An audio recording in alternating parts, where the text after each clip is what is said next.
नमस्कार फ्रेंड्स, मैं डॉक्टर पंकज आनंद, एक गहन रोग चिकित्सक और सीनियर फिजिशियन हूँ। इस समय कोरोना अपनी पीक की तरफ तेज़ी से बढ़ रहा है। हम रोज़ बहुत सारे केसेस रिपोर्टेड और अनरिपोर्टेड देख रहे हैं। हमारे पास ऐसे बहुत सारे लोगों के फ़ोन आ रहे हैं जो कह रहे हैं कि मुझे बुखार है, गले में दर्द है और बहुत हाई सस्पेशन या तो कोविड-19 की हो रही है या बहुत सारे ऐसे लोग हैं जिनके टेस्ट पॉजिटिव आ रहे हैं। तो ये प्रश्न आता है कि अगर मुझे बहुत स्ट्रॉन्ग सिम्टम्स कोरोना के हैं या मेरा कोरोना का टेस्ट पॉजिटिव है तो मैं क्या करूँ। आज इस वीडियो में यही पॉइंट्स मैं डिस्कस करूँगा। देखिए, यू ऑल नो क्या सिम्टम्स होते हैं कोरोना के। अगर आपको ठंड लग के बुखार आ रहा है या आपके गले में दर्द है या खांसी है सूखी जनरली, या हाथ पैरों में ज़बरदस्त दर्द है, कमज़ोरी है या इवन सांस लेने में दिक्कत है, तो there is a very strong suspicion कि आपको कोविड-19 का इन्फेक्शन हो सकता है। लेकिन याद रखिए, हर बुखार कोरोना नहीं है। मैंने कई मरीज ऐसे देखे हैं जो अपने आप को कोरोना समझ के घर पे बैठे रहे और 10, 12, 15 दिन बाद जब उन्होंने टेस्ट कराया तो कोई और इन्फेक्शन निकला। ये बारिश का मौसम है, डेंगू, मलेरिया, स्क्रब टाइफस और इवन टाइफॉइड बहुत कॉमन है हमारे यहाँ। तो अगर लंबा बुखार है, आगे नहीं बढ़ रहा है, कम नहीं हो रहा है, तो प्लीज़ अपने फिजिशियन से मिलिए and get your self tested. It could be something else, corona ना हो। लेकिन अगर कोरोना जैसे ही सिम्टम्स रहते हैं या आपने टेस्ट कराया और कोरोना पॉजिटिव है, तब एक ही यक्ष प्रश्न आता है कि मैं क्या करूँ। ये फैक्ट है कि आप अपने ऑफिस मेट्स के साथ या अपनी फैमिली को ऑलरेडी एक्सपोज कर चुके हैं। शायद हो सकता है उनमें सिम्टम्स नहीं आए हों, लेकिन एज सून एज आपको ये शक होता है या टेस्ट पॉजिटिव आता है तो अपने आप को आइसोलेट कीजिए। अब आइसोलेशन का मतलब आपके घर का एक वो कमरा ढूंढिए जो बहुत अच्छी तरह वेल वेंटिलेटेड हो, जिसमें अटैच्ड टॉयलेट हो। उसमें अपने आप को सीमित कर दीजिए अगले एटलीस्ट 14 दिन के लिए। उससे बाहर नहीं निकलना है। आपको करना क्या है मैं बता दूं। कंप्लीट रेस्ट करना है, खूब सारा पानी पीना है। अगर बुखार आता है या कोई सिम्टम्स आते हैं तो डॉक्टर से टेली कंसल्टेशन कर लीजिए। आजकल बहुत सारे ऐसे पैकेजेस मिल रहे हैं जिसमें टेली कंसल्टेशन अवेलेबल है। आपके फैमिली मेम्बर्स, खास तौर पे जो एट हाई रिस्क है, जिनमें ज़्यादा सीरियस कोविड के चांसेस हैं, जैसे बुजुर्ग लोग या वो लोग जिनको और बीमारियां हैं, हार्ट की बीमारी, हाई ब्लड प्रेशर, डायबिटीज़, उनको एकदम अलग कर दीजिए।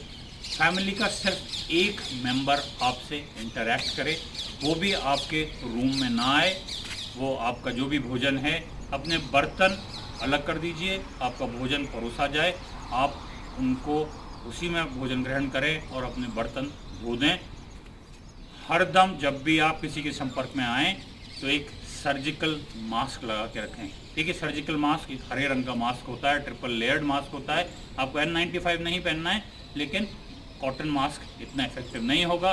6 से 8 घंटे बाद उस मास्क को फेंक दीजिए। आप भी मास्क पहन के रहिए और जो फैमिली मेम्बर आपके संपर्क में आता है उसको भी मास्क पहनने को बोलिए जब वो आपसे इंटरेक्ट करे। कोई भी जो आपसे रिलेटेड चीज़ें हैं, जैसे आपके बर्तन हैं या कपड़े हैं, उसको हैंडल कर रहा है तो प्लीज़ मुझसे कहिए कि ग्लव्स पहन के यूज़ करें, डिस्पोजेबल ग्लव्स। एक बार उसको हैंडल करें, ग्लव्स फेंक दें। अब आप कमरे में हैं, आप अपने आप को मॉनिटर कैसे करेंगे। 3-4 चीज़ों पे ध्यान देना है। एक तो आप अपना टेम्परेचर लीजिए। आजकल अलग अलग तरह के थर्मामीटर्स अवेलेबल हैं, जिनमें 3 से 4 बार टेम्परेचर लेके उसको नोट कीजिए। दूसरी एक चीज़ इम्पॉर्टेंट है जो कि ये पल्स ऑक्सीमीटर है। ये आजकल आसानी से उपलब्ध है, ये खरीद लीजिए। इसमें जब आप अपनी उंगली डालेंगे तो आप देखेंगे कि इसमें ये एक वेव आती है और आपका ऑक्सीजन सैचुरेशन और पल्स रेट दिखाती है। थोड़ा टाइम लगता है इसको आने को। इसमें अगर जो आप SpO2 देख रहे हैं तो इसको नापिए। नॉर्मली ऑक्सीजन सैचुरेशन जो फिंगर से हम नापते हैं तो कम से कम 95% होता है। अगर ये लगातार कम हो रहा हो या 6 से 8% तक कम चला जाए तो ये एक इम्पॉर्टेंट सिम्टम है। तुरंत अपने चिकित्सक से संपर्क कीजिए और कहीं जाके हो सकता है आपको ऑक्सीजन शुरू करनी पड़े। याद रखिए, कोविड में एक कॉन्सेप्ट होता है हाइपॉक्सिया का। इसका मतलब ये होता है कि मरीज को पता ही नहीं चलता और उसका ऑक्सीजन सैचुरेशन कम होता है। क्योंकि निमोनिया होता है कोविड में, इस वजह से ऑक्सीजन सैचुरेशन कम होता है और जब तक हमें पता पड़ पाता है तब तक बहुत लेट हो जाता है। इसलिए बहुत ज़रूरी है कि आप ये ऑक्सीजन सैचुरेशन हर कम से कम दिन में 3 से 4 बार नोट कीजिए और अगर ये डाउन जा रहा है तो तुरंत चिकित्सक की सलाह लीजिए। अब 1-2 चीज़ें और इम्पोर्टेंट बता दूँ। पानी खूब पीना है, डिहाइड्रेशन नहीं होने देना है। कोशिश कीजिए कि मैं आपको टेल साइंस बता देता हूँ कि कब चीज़ ज़्यादा सीरियस हो रही है। एक तो मैंने बताया कि अगर आपका सैचुरेशन गिरने लगे या आपको सांस लेने में दिक्कत आने लगे या आपकी छाती भारी हो या चेस्ट में पेन हो या किसी भी तरह का मेंटल सिम्टम आने लगे, आपको मूर्छा आने लगे या किसी पेशेंट को सीजर्स आने लगे या हाथ पैर या होठ अंगुलियां नीली पड़ने लगे, दीज आर साइंस कि ये चीज़ सीरियस हो रही है। हम चिकित्सक इसको 3 या 4 सिवेरिटी के हिसाब से भागों में विभक्त करते हैं सिम्टम्स को। एक माइल्ड कोविड होता है। माइल्ड कोविड का मतलब है आपको हल्की सी गले में खराश है, हाथ पैरों में दर्द है, हल्का सा बुखार है। ये ग्रुप है, इसको या तो एसिम्टोमेटिक या ये माइल्डली सिम्टोमेटिक ग्रुप है, जिनको हम कहते हैं आप घर पे रहिए। फिर मॉडरेट, सीवियर एंड क्रिटिकल, उसमें जाने की ज़रूरत नहीं है, लेकिन आपको ये पता होना चाहिए कि when things are getting more serious. अब एक प्रश्न लोग पूछते हैं कि साहब मैं क्वारंटाइन तो हो गया और मेरे सिम्टम्स आगे बढ़े नहीं, मैं कब तक क्वारंटाइन रहूँ?